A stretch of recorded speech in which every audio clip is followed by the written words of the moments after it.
Beach Up Sunset World. Sushi, Sumo, Tokushima!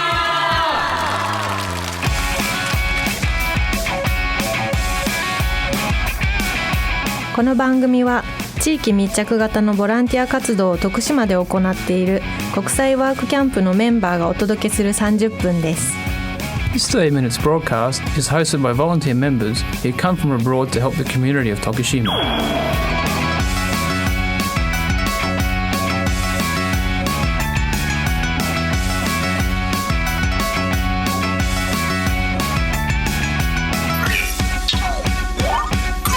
Good evening, everyone. I'm the host for this evening. I'm Rina from Japan. This radio program, Sushi, Sumo, Tokushima, is live on FM Bizan.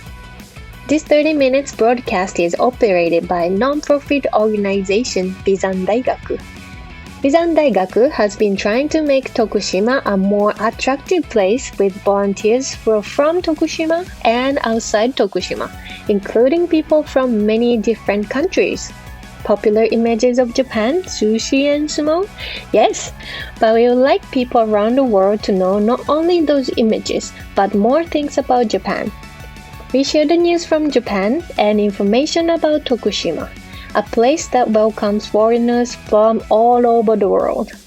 We will also invite guests from overseas online to share the latest news with you. No one knows who will be talking or what kind of topics we will bring up. Don't miss it. Sushi, Sumo, Tokushima! Hello, listeners. Thank you for listening to Sushi, Sumo, Tokushima. All right. First of all, let me call tonight's guest who is in Tokushima. Bethany, hello. Yay, hello. Nice to be here. Thank you, Bethany, for coming to Sushi, Sumo, Tokushima. My pleasure. All right. So, Bethany, could you introduce yourself to the listeners? Okay. So my name is Bethany Johnson. I am from Canada, and I currently live in Tokushima in the west side, which is Miyoshi, or Nishiawa as we call it. And I am doing sort of sightseeing work. I have lived in Tokushima actually for 4.5 years. And for 4 of those years, I was an English teacher, an ALT. And then I lived in Sanagochi, which I love. It's still my hometown. Nice. And I moved to Miyoshi, which I have been living for about almost 3 months. So very short time. But I'm doing sightseeing work there, government work for the prefecture. So it's very fun and it's exactly what I wanted to do. So I'm enjoying it a lot. Sounds wonderful, Bethany. Thank you. So actually, you have lived in Tokushima for quite a while. I have. Did your Japanese improve a lot? Yes, actually, living in the countryside, my Japanese has improved quite a bit, and also awaben, because many people who lived in Sanagochi, I couldn't talk with them unless I could speak Japanese very well. So I had to learn many new phrases. And of course, Sanagochi, there's lots of older people who speak very thick awaben. Awaben is the Tokushima dialect. So I had to study awaben. And first, when I first came to Tokushima, everyone kept saying, ikemasu, ikemasu, ikeru, ikeru, ikeru. Right. And I was like, what? That means you can go? You're able to go? What do you mean? So I was very confused at that at first. And then after listening to it many times in context, I'm like, oh, that's like kind of like daijoubu. Oh, I see. It's kind of like, oh, that's all right. It works. And it's a very useful phrase. So now I use it all the time. Many things like that. Actually, I'm from Kagawa, which is close from Tokushima, right? Yeah. So when I first went to Tokushima, I heard ikeru. I could understand what they meant. You don't say it at all in Kagawa? We don't really say it, but I understood it. Sounds a little bit similar. The dialect in Kagawa and in Tokushima, I think. Yeah, it's the same Shikoku. Shikoku is a very small island, and although it's the same area and very close, actually from Miyoshi, it's very close, only about a 30-minute drive to Kagawa. So very close, but yet the dialect is so different. And once you cross the mountain, even the scenery is so different. It's amazing. Yeah. So in Sanagochi, you're teaching English. Yes. And now you're working for the prefecture? Yes, I'm working for the prefecture. It's a job called 地域おこし協力隊, which is basically the regional revitalization team, which is many different people do many different things, but my job in specific is like in sightseeing. So I will join like tours and help with interpretation and translation and do that kind of work. Oh wow, that sounds nice. As you can see, my background is Iya. Yes, it's Kazurabashi. Yeah, I love that place so much. Right? Did you already visit a lot of different places in Miyoshi? Yeah, actually, when I first started, we were having so many tours, and like right when I started my job, I was like thrown into many different like monitor tours to serve as a monitor, because Miyoshi is trying to like build up the sightseeing, and right now because of coronavirus, we can't really go that far. But Miyoshi is actually putting a lot of strength into sightseeing, more so than other areas in Tokushima that I've seen. So we are trying to revitalize sightseeing, and of course, wearing masks and sanitizing hands and being careful not to have too many people joining the tours, but we're still making efforts to go forward there. And I hope that we can take normal tourists eventually once things get back to normal. Right. Yeah, Bethany, I am so jealous of you, because I used to be a tour guide in Iya area. And as you said, unfortunately, COVID-19 happened. So tourists cannot come to Japan right now. It's been for almost 2 years now. It's been so long. Right? How did you like your job in Iya? It's such a beautiful area. There's so many things to see. It is so beautiful. Yeah, I loved it because the nature around Iya area, it's just so gorgeous and have so different untouched. places. Yeah, depends on the season. And also, I have to tell you this, that people in Iya, that's another thing. Yeah. They're so lovely, right? They're so welcoming, and they just really want you to experience the countryside culture. That is so true. Lovely people. I love the countryside anywhere, though. Sanagochi is like that too. It's a very small village, so they don't get a lot of visitors, and they don't get a lot of chances to tell other people about their culture. And it's unfortunately, a lot of the old ways of doing things are dying out now. So they want, like, we also want people to experience the old way of doing things, like the old, for example, in Iya, the old way of grinding soba by stone and making like things from scratch, and it's completely fresh and it's delicious. And like it takes time, and it's much easier to do with like a machine or just like buy something, but really doing it yourself and using your hands and experiencing the old ancient culture and the way that people used to live in the mountains is so valuable. And I hope that those things can continue on to the next generations. Yeah, I totally agree with you. And how do you get around in Miyoshi? Do you have a car? Yes, I do have a car. It's very inconvenient area to live in if you don't have a car. The public transportation is not that great, but it's It's fairly easy to get to from like Tokushima City. If you can just take one train, and the train is very long. The train ride is very long, but you can get here eventually and you don't have to switch trains. So it's easy to get here. It just takes time. Right. Yeah, you see the positive side. Yeah, I used to take the train from Tokushima City to Miyoshi City. Yeah, it's kind of, trip. Almost like one day trip. Yes, right. It's very long. You need to have a book or something. Yeah, but it was still so nice that I could enjoy the view from the train. From the window, I could see the Yoshinogawa River. Yes. Yeah. Oh, yes. It's so different. When I first moved here to Miyoshi, I was so shocked because I have always lived in Eastern Tokushima. So I've seen Yoshinogawa very much. The river is very ordinary. So I never thought it was anything special. But the further west you go, the more it gets like purified or something. And the color changes to this deep aquamarine green.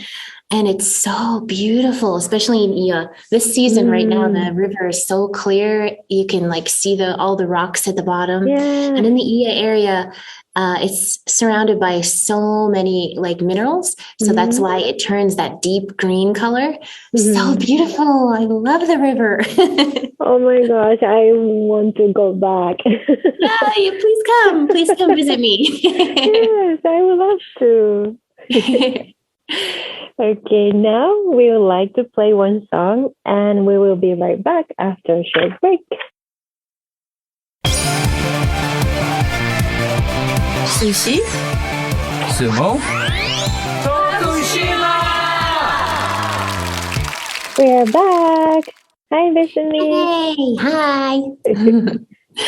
It was so much fun talking with you about Tokushima in the first section. We have so much in common, so I know. we can talk for a long time. Yeah, 30 minutes is not enough. I know. Right. So in this section, I would like to ask you about Sanagochi. Okay. Yay. Sanagochi. Yeah. So could you tell us about what you did in Sanagochi? You were teaching English, right? Yes, I was an English teacher for 4 years in Sanagochi. Sanagochi is a village that's right next to Tokushima City, actually. It's only 20 minutes by car. So very easy to get to. So you can visit anytime if you're living in Tokushima City. Lots of beautiful nature. So the work that I was doing there, teaching English, but I was also doing a side project, a video project there. So when I didn't have classes, I would do this project. And I was interested in photography. And also a friend of mine, a photographer, he got me interested in like making videos and doing narration in English and stuff. So I started being able to make videos as a part of my work. Nice. So I would explore the countryside of Sanagochi and see, like, I would meet farmers and see how they were living and make a video about like my experiences with them and introducing just interesting parts of culture in Japan to a foreign audience. That was basically the goal of my project. So yeah, I was doing that a lot and I got to meet a lot of amazing people, and Sanagochi is so lovely, so absolutely lovely. I can't even express how much I love Sanagochi. Wow. The people there are so wonderful. The nature is so beautiful. And it was just a really, really pleasant experience living there for 4 years. I love it. Yeah, it sounds wonderful. Yeah. So that I did that work there too, making videos, and it eventually expanded into me making my own YouTube channel. And I posted a lot of videos on Sanagochi there too. So if you want, you can check those out. Yeah. How can we find your channel on YouTube? So my channel is, it's called Vivid Shards. So it's kind of difficult to spell, but Vivid Shards is like my photography brand. So Vivid Shards Photography. I have a Facebook page, I have an Instagram, and I have a YouTube. Maybe I could send you the links. it's kind of hard to spell. I need to rethink that. Yeah, I will try to find it. And if I can't, I will ask you again. Okay, perfect. Yes, please check it out and please experience Sanagochi and come visit if you're living in Tokushima. Yeah, it's not so far. Yeah, very close. Right. Is it like your second home in Yes, it's my second Japan? home. Actually, I've been living here in Miyoshi for 3 months, and it's only been 3 months, but after the first 2 months, at the end of December, we had the Oshogatsu Yasumi, we have the break for the New Year. Yep. So I went home to Sanagochi. Nice. Jika ni kaita, I said to everyone. I went home to my hometown. So it was really lovely to have a chance to, I don't know, to have a hometown. Because when I finished my contract in Sanagochi, I wasn't sure if I could continue living in Tokushima or if I had to go somewhere else. So I'm very, very happy to be able to continue living close to the people that I love and who are like family to me. Yeah, I'm happy to hear that. I'm so happy that you enjoy your life in Japan, in Tokushima. Yes, I love Tokushima so much. Yeah, I love Tokushima as well. What is it? Tokushima just has that special spark. It has like such a charm that you just can't describe. The people, the nature, it's just everything is so, it's such an easy place to live. It's so comfortable to live here, I find. Yeah. So my question is, what makes Tokushima or Sanagochi or Miyoshi special for you? Every place is so different. Like I thought I knew Tokushima so well when I was living in Sanagochi, but Miyoshi, I moved to Miyoshi, and it's still Tokushima, but it's so different. You know, you go to a different region, and the climate here is different.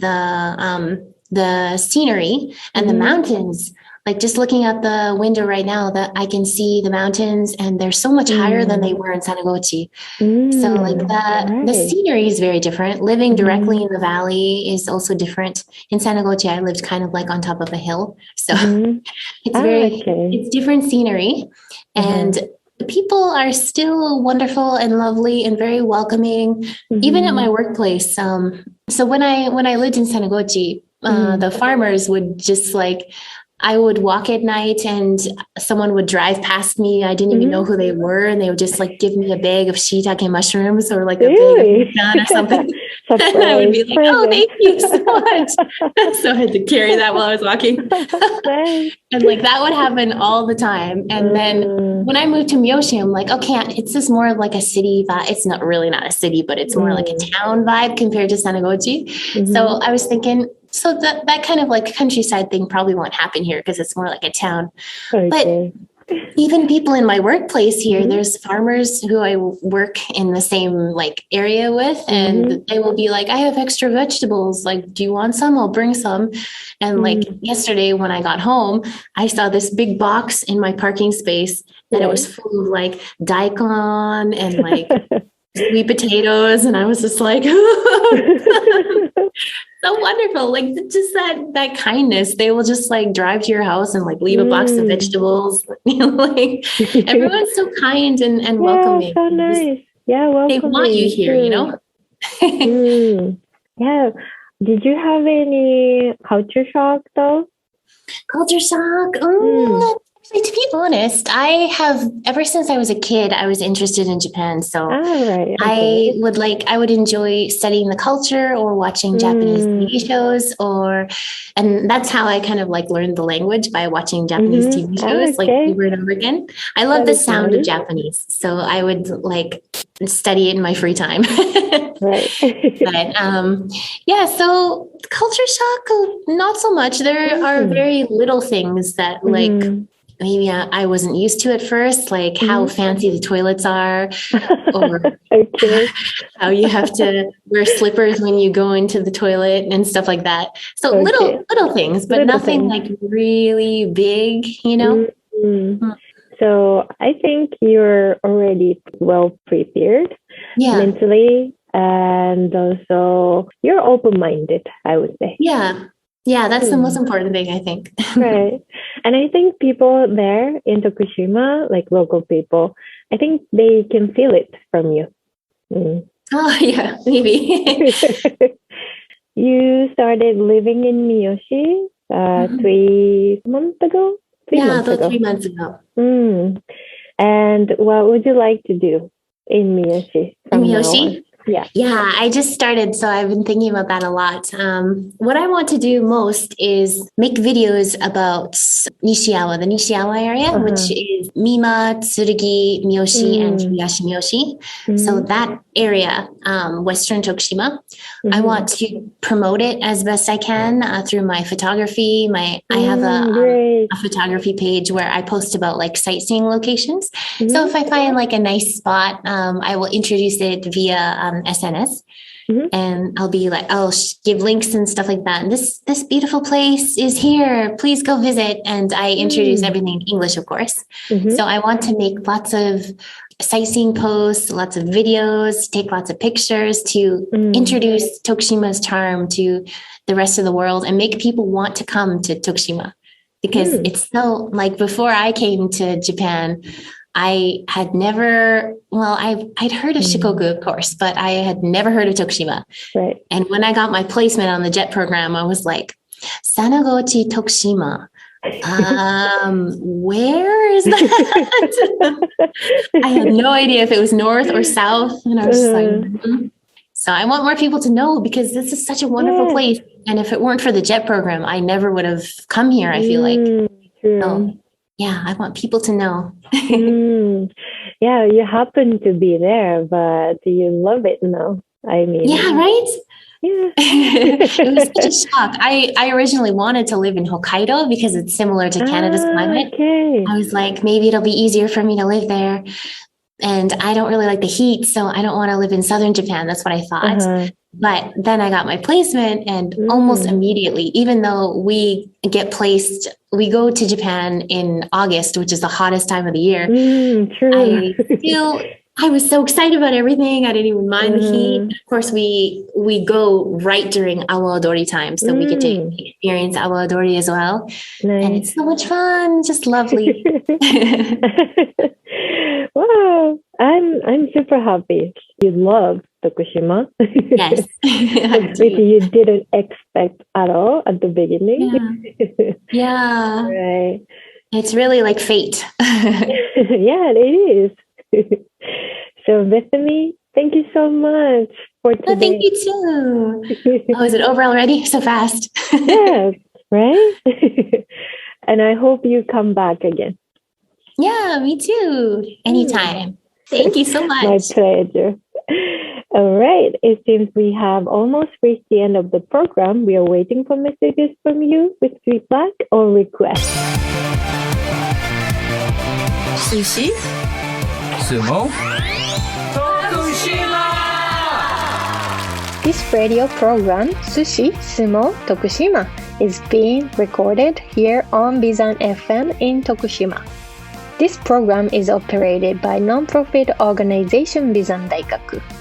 We are open to and accepting any forms of support or contributions you have to offer within the local community of Tokushima. Please do not hesitate to contact us if you wish to get involved by emailing radio@bizandaigaku.net. We are accepting requests and messages via email.